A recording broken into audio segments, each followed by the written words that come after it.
الحمدللہ رب العالمین الصلاۃ والسلام علیک یا رسول کریم اما بعد فاعوذ باللہ من الشیطان الرجیم بسم اللہ الرحمن الرحیم ناظرین اکرام السلام علیکم ورحمۃ اللہ وبرکاتہ۔ آج کی ویڈیو کا بیان ہے، فرمایا مجھے یہ اندیشہ نہیں کہ تم لوگ میرے بعد شرک کرو گے۔ جلد نمبر 2 حدیث نمبر 784 784، صفحہ نمبر 704 704، صحیح بخاری، نزہۃ القاری، صحیح مسلم، ابو داؤد اور نسائی میں حضرت عقبہ بن عامر رضی اللہ تعالیٰ عنہ سے مروی ہے کہ نبی صلی اللہ علیہ وسلم ایک دن تشریف لے گئے اور اہل احد پر نماز جنازے کی طرح نماز پڑھی، پھر منبر کی طرف واپس ہوئے اور فرمایا میں تمہارا مسلمان ہوں اور میں تمہارا گواہ ہوں، اور میں باخدا اپنے حوض کو اس وقت دیکھ رہا ہوں اور مجھے زمین کے تمام خزانوں کی کل چابیاں، کل کنجیاں یا زمین کی سب کنجیاں دی گئی، اور باخدا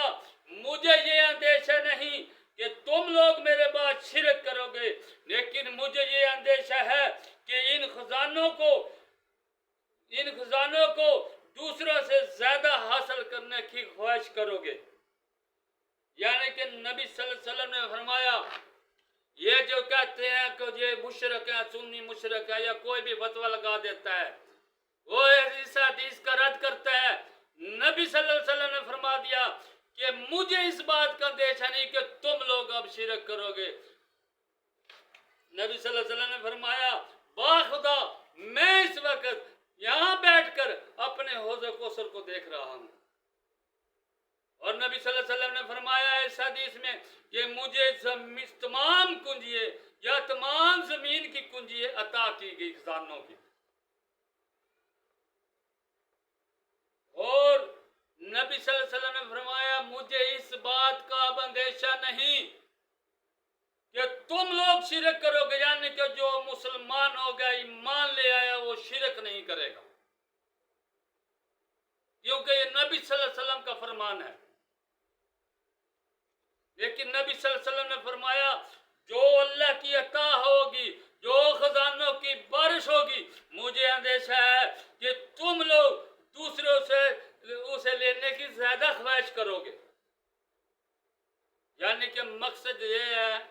کہ جو اللہ اور اللہ کے رسول کو مانتا ہے، جو مسلمان ہے،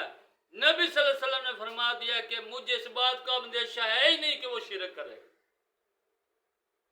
اب جو کہے یہ شرک، یہ مشرک ہیں، یہ شرک کرنے والے ہیں، وہ اس حدیث کا رد کرے گا، نبی صلی اللہ علیہ وسلم کے فرمان کا رد کرے گا۔ ایسی لوگ فتوے لگا دیتے ہیں۔ شرک کی جو قرآن میں بیان کیا گیا کہ شرک کیا چیز ہے، اللہ تعالیٰ نے فرمایا جو یعنی کہ میں خدا، رب نے فرمایا کہ خدا کی طرح کوئی کسی سے محبت کرے یا خدا سمجھے اسے، یہ شرک ہے۔ یہ شرک نہیں کہ کسی مزار پہ یا کسی اللہ کے ولی کے پاس یا کسی اللہ کے پیر کے پاس جا کے دعا کرا لینا کہ اے پیر دعا کر دے میرے ساتھ، تو اللہ کا نیک بندہ ہے کہ اللہ تعالیٰ میری یہ حاجت، میری یہ مشکل پوری کر دے، اس میں کیا شرک ہو گیا؟ یا کوئی مزار کو جا کے بوسہ دے دیتا ہے، سجدہ، جب سجدہ لگے کچھ بے وقوف ہوتے ہیں، کچھ کو علم نہیں ہوتا، کچھ بوسہ لیتے ہیں لبوں سے، کچھ اسے دیکھ کر ماتھا ٹیک دیتے ہیں، انہیں دیکھ کر لوگ کہتے ہیں کہ یہ تو سجدہ کر دیا، حالانکہ وہ سجدہ نہیں کرتا۔ اس سے پوچھ اس کے دل سے کہ تو نے سجدہ کیا خدا سمجھ کے، کبھی بھی وہ نہیں کہے گا کہ میں نے اسے خدا سمجھا۔